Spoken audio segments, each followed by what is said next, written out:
8화 후반부에서 낙준이 누군가에게 강정구라는 이름을 듣는 순간 그 평소와는 완전히 다른 낙준의 눈빛, 다들 기억하시죠? 표정이 굳고 말이 없어지고 눈 안에서 뭔가가 끓어오르기 시작합니다. 그냥 아는 사람 이름을 들은 게 아니라 오랜 분노와 억울함이 동시에 올라오는 얼굴이었어요. 이 장면 하나만으로도 시청자들은 낙준이 그 이름에 담긴 과거를 얼마나 오래 그리고 얼마나 억눌러 왔는지를 직감할 수 있었습니다. 하지만 충격은 거기서 끝나지 않았습니다. 이전 스토리에서 소미가 한 행동입니다. 강정구를 보자마자 망설임 하나 없이 달려들더니 그의 목을 조르기 시작합니다. 말도 설명도 없었습니다. 몸이 먼저 반응한 겁니다. 그리고 그 반응은 단순한 감정이 아니라 트라우마였습니다. 더 놀라운 건 그 직후 등장한 회상 장면이었어요. 생전의 기억에서 소미가 똑같이 강정구의 목을 조르고 있었던 겁니다. 이건 아주 중요한 핵심 포인트입니다. 이건 의식이 아닌 무의식의 작동이었고 그 무의식은 진실을 기억하고 있었습니다. 소미는 기억을 잃은 게 아니었습니다. 누군가에 의해 억지로 지워졌던 겁니다. 그러나 기억은 감각 속에 남아 있었고 그것이 특정 자극 즉 강정구라는 존재를 통해 터져 나온 것이죠. 그녀의 몸은 두려움을 기억했고 증오를 기억했고 그 모든 것들을 눌러놓은 시간이 지금 깨지고 있는 겁니다. 시청자들이 이 장면을 보고 다들 이런 생각했을 거라고 생각합니다. 이건 그냥 우연이 아니다. 그녀는 진실을 당했던 사람이에요. 강정구는 단순한 형사가 아니에요. 그는 과거의 진실을 숨긴 자이자 조작의 중심에 있는 인물일지도 모릅니다. 그와 동시에 낙준의 반응도 심상치 않았습니다. 그는 강정구의 이름만 들어도 심장 박동이 멈춘 듯했고 단 한마디 말도 내뱉지 못했습니다. 그건 단순한 분노가 아니라 죄책감일 수도 있었습니다. 낙준은 과거에 무언가를 보았고 그것을 막지 못했거나 막으려다 다쳤거나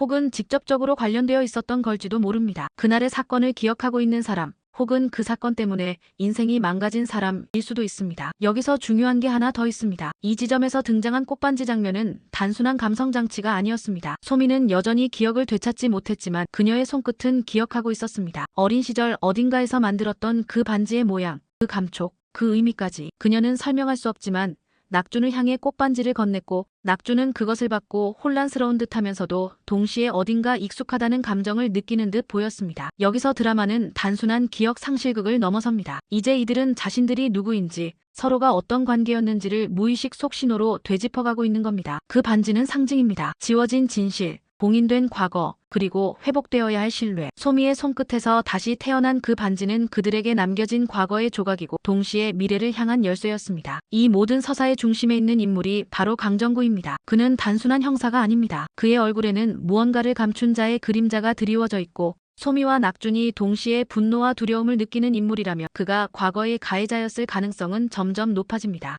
더불어 해숙의 존재도 주목할 만합니다. 해숙은 낙준을 60년 동안 간호해왔고 동시에 소미를 마치 딸처럼 돌보고 있습니다. 단순한 연민이나 책임감 이상입니다. 어쩌면 해숙도 그날의 사건에 연루되어 있었을 가능성이 있고 지금 그녀가 취하고 있는 태도는 일종의 속죄일 수 있습니다. 그렇다면 해숙 역시 이 삼각관계의 바깥에 있는 인물이 아니라 내부의 중요한 축이라는 겁니다. 이제 남은 질문은 분명해집니다. 소미는 왜 기억을 잃었고 누가 그 기억을 지우려 했는가? 낙준은 왜 하반신 마비 상태가 되었고 왜 강정구라는 이름에 그토록 예민하게 반응하는가? 그리고 강정구는 왜 이들을 다시 마주하게 되었는가? 이 세 사람의 과거는 단순한 인연이 아니라 사건의 중심축입니다. 소미는 피해자, 낙준은 목격자이자 방어자, 강정구는 가해자이자 조작자였을 가능성. 그 가능성이 지금 하나씩 드러나고 있고 시청자들은 점점 이 진실에 가까워지고 있습니다. 이제 중요한 건 단순한 기억 회복이 아니라 그 기억으로부터 어떤 정의가 실현되느냐는 것입니다. 천국이라 불리는 이 공간은 과연 진실을 받아들일 준비가 되어 있을까요? 아니면 또다시 진실을 덮으려 할까요? 이제 진실은 봉인이 풀리고 있습니다. 소미의 손끝에서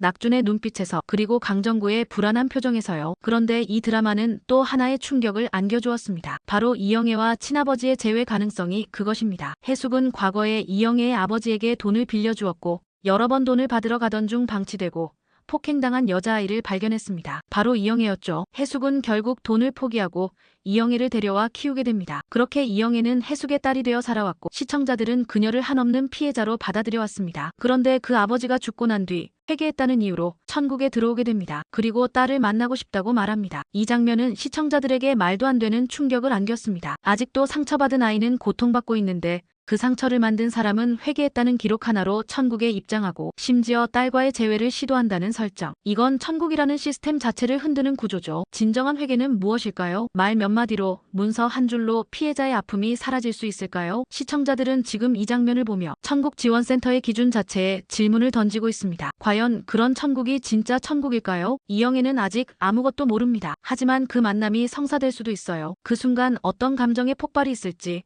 시청자들은 지금 그걸 기다리고 있어요. 과연 이영애는 아버지를 용서할까요? 아니면 기억을 끌어안은 채 거부할까요? 그리고 그녀가 어떤 선택을 할지, 그 순간이 시청자들에게 어떤 감정을 안겨줄지 궁금해지는 대목입니다. 이 드라마에서 정말 보고 싶은 결말이 하나 있습니다. 바로 강정구가 감춰진 진실 앞에서 자멸하고 그동안 기억을 잃고 고통받았던 낙준과 소미에게 진정한 정의가 돌아오는 것. 그날의 진실, 그날의 상처가 제자리로 돌아오는 순간을 꼭 보고 싶네요. 마지막으로 9화에서는 강정구, 낙준, 소미의 진실만큼이나 이영애와 친아버지의 만남이 과연 성사될지, 그리고 그 순간 어떤 전개가 펼쳐질지도 너무 궁금합니다. 그럼 저는 다른 리뷰로 다시 찾아올게요. 지금까지 명작픽 리뷰였습니다. 시청해주셔서 감사합니다. 구독과 좋아요는 영상 제작에 큰 힘이 됩니다.